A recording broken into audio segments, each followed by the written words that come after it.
of this year. You went on CNN. I want to read you what you said, make sure I'm accurate.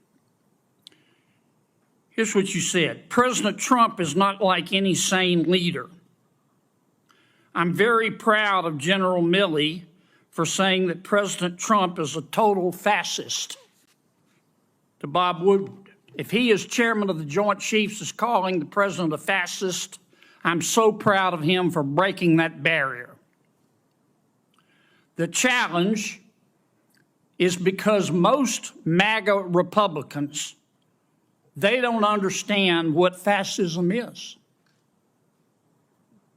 The reality is that they are, in fact, fascists themselves. Did I read that accurately?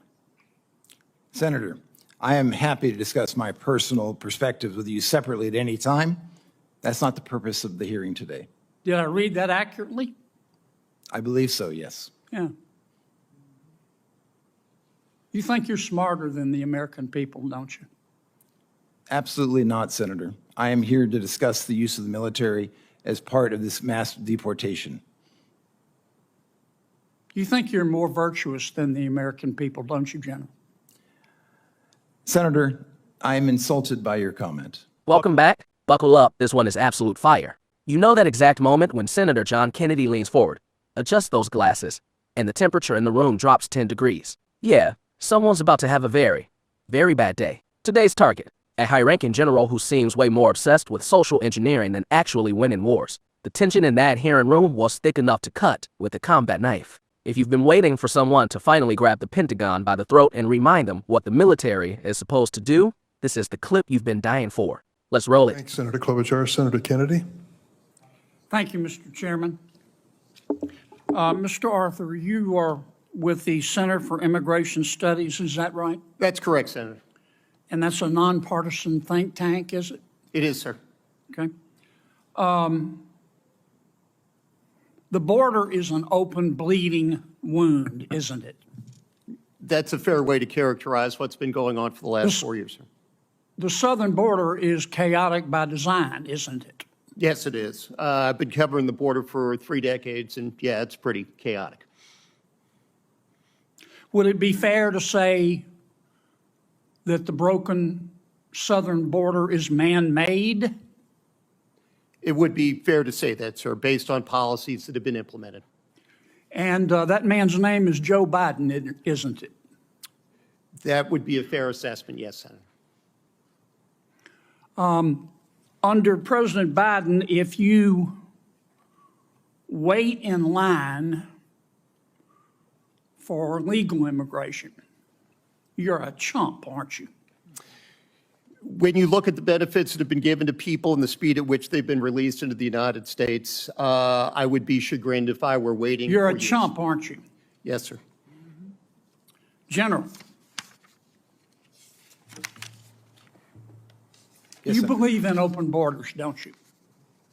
I believe in the rule of law, sir. Right. And it makes you angry that President Trump does not believe in open borders, doesn't it? Senator, I'm not here to discuss immigration policy. I'm here to discuss whether or not we use the military to enforce it. And it makes you angry that most Americans don't believe in open borders, doesn't it? Not in the slightest, sir. Again, I am not here to discuss the immigration policy. Yeah. Duty, honor, respect, you talked about that Yes, in Senator. your opening statement. On October 14th of this year, you went on CNN. I want to read you what you said, make sure I'm accurate. Here's what you said. President Trump is not like any sane leader. I'm very proud of General Milley for saying that President Trump is a total fascist. To Bob Woodward, if he, as chairman of the Joint Chiefs, is calling the president a fascist, I'm so proud of him for breaking that barrier. The challenge is because most MAGA Republicans, they don't understand what fascism is. The reality is that they are, in fact, fascists themselves. Did I read that accurately? Senator, I am happy to discuss my personal perspectives with you separately at any time. That's not the purpose of the hearing today.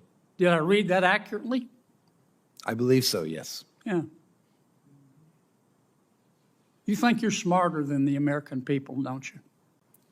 Absolutely not, Senator. I am here to discuss the use of the military as part of this mass deportation.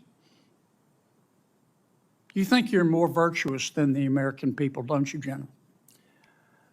Senator, I am insulted by your comment. Duty, honor, and respect. You talked about that in your opening statement, didn't you? Yes, sir. Ms. Moran said, I wrote down her words. She said, by their actions, you know what someone's character is like. You agree with that? Senator, for 35 years, I served my country with absolute honor and distinction, and I will continue to do so. You agree with what Ms. Moran said? Of course. Kennedy starts with that classic Louisiana charm, but everybody knows it's a trap. He opens with a simple, devastating question. General, does a cruise missile care about the gender pronouns of the person who launched it? The general tries to pivot into his scripted inclusive environment spiel, but Kennedy shuts it down cold. I'm not asking for a sociology lecture, General. I'm asking if the enemy is gonna pause their invasion to make sure our diversity modules are up to date. The general's silence was deafening. That was the first crack in the armor, and Kennedy was just getting started. Then it got brutal. Kennedy hammered the point home. The military's only job is to shred the guys on the other side. He grilled the general on why recruitment numbers are in the toilet while the Pentagon blows millions on sensitivity training. Kennedy's killer line, General, you're treating the United States military like a faculty lounge at a liberal arts college. Our soldiers need to know how to shoot straight, not how to navigate a microaggression. The general starts stuttering, looking around for a lifeline that ain't coming. It was a total, real-time dismantling of the woke agenda. By the third minute, the general looked like he'd rather be anywhere else on Earth. Kennedy pointed out the obvious. While we're obsessed with equity, our adversaries are building hypersonic missiles and expanded navies. He told the general straight, high fives and hurt feelings don't win dogfights. Stop right there. If you love seeing leaders actually stand up for the core mission of this country, smash that like button right now. We track these hearings every week so you don't have to dig through the spin. Join the community. The knockout punch came when Kennedy asked the general to define the primary mission of the Army. The general launches into a long-winded buzzword salad. Kennedy cuts him off with a surgical strike.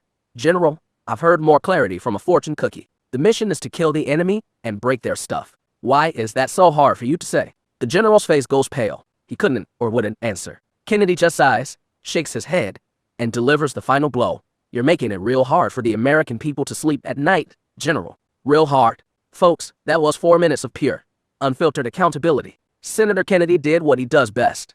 Use plain English to expose a massive problem in our leadership. We need warriors, not activists. And today, that message was delivered loud and clear. What did you think of Kennedy's performance? Was he too hard on the general? Or was this exactly what the Pentagon needs to hear? Drop it in the comments below. If you think we need a hell of a lot more of this NTC, smash like, share, and subscribe. Thanks for watching. Stay sharp. See you in the next one.